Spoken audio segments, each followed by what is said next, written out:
ગાયો માટે કહેવું પડે કે તમે કંઈક આપો, એ ખરેખર કરુણતા લાગે છે. આ દેશમાં ભારત વર્ષમાં 100 કરોડની વસ્તીમાં 80 કરોડ હિન્દુ હોય અને તમે જેને માં કહેતા હો અને ઈ માયું ભૂખી મરતી હોય તો હિન્દુના દીકરા તરીકે આપણે કાંઈ ગૌરવ લઈ શકતા નથી. ભલા માણસ, એની માટે આપણે બધું કરી છૂટવું જોઈએ. એનાથી વધારે વાત કરું હું, તેથી જેની આણદાણ ફરે અકબરના દરબારમાં કોઈથી પાઘડીનો પેચ હમો નથી શકે, મૂછની માથે તા ન દેવાય, દાઢીના કાતરાની માથે હાથ ન ફેરવાય, જ્યાં પંખી પેચરંદ ન કરી શકે એવો અકબર શાહનો દરબાર, પણ હિન્દુસ્તાનનો બાદશાહ. અને એ જગ્યાએ અકબર શાહે નક્કી કર્યું હતું કે કદાચ કોક ગરીબ માણસ મારી પાસે ફરિયાદ કરવા ન આવી શકે, કદાચ મારા માણસો એને રોકે તો રૂબરૂ મારે એની ફરિયાદ સાંભળવી. એટલે બહાર એને એક દોરી રાખી હતી અને એના દરબારમાં એક ઘંટ રાખ્યો હતો. ફરિયાદી દોરી વગાડે એટલે અકબરનો હુકમ છૂટે કે એ બાર દરવાજે માણસ ઉભો છે એને લઈ આવો અંદર ફરિયાદીને. એમાં એક દી ગાય ગઈ ભાઈ, ગાય ગઈ અને દોરીમાં શીંગડું ભરાઈ ગયું, ગાય આમાં શીંગડું કર્યું અને ન્યા બેલ વાગ્યો ભાઈ, ન્યા ઘંટ વાગ્યો. અકબરે હુકમ છૂટ્યો, કોણ છે ફરિયાદી, બોલાવો.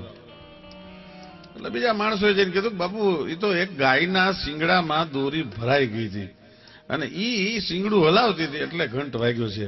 અને દુર્શાજી આઢા નામનો ચારણ હતો, એને એમ કીધું હતું કે જહાંપના, ઈ એમ નામ શીંગડું ભરવી નથી આવી, ઈ તને ફરિયાદ કરવા આવી છે. કે શું એની ફરિયાદ છે, સંભળાવો કવિરાજ.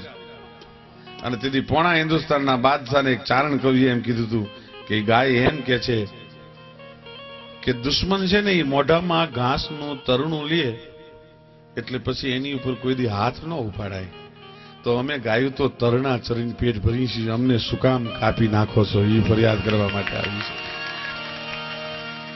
બીજી વાત એ છે કે હું કોઈ દી મુસલમાનને કડવું અને હિન્દુને ગળ્યું દૂધ પાવશું એવું નથી. મેં બે કોમની કોઈ દિવસ બોલી નથી કરી. હું માં હિન્દુની છું ને મુસલમાનની છું અને માના ગળાની માથે કરવત ફેરવો છો, શરમ નથી આવતી તમને? અને તે દિવસે અકબર શાહે હુકમ કર્યો હતો કે જ્યાં સુધી મારી રાજ્યની સરહદ છે ત્યાં સુધી હું અકબર શાહ આજથી ગાયોની કતલ ઉપર પ્રતિબંધ મૂકું છું. આજની ખડદલી સરકાર નથી કરી શકી, એ તેથી મુસલમાન બાદશાહે કર્યું હતું. આ ખદડાઓને શું કહેવું? આ તમે રેકોર્ડિંગ કરો છો ને, એને સંભળાવવું હોય તો સંભળાવી દેજો. ક્યાં સુધી ખદડા બનીને જીવવું છે મને કાંઈ ખબર નથી પડતી. અમારે હવે ભિખારીને જરદાર કહેવા પડે છે અને લૂંટારાને સરદાર કહેવા પડે છે.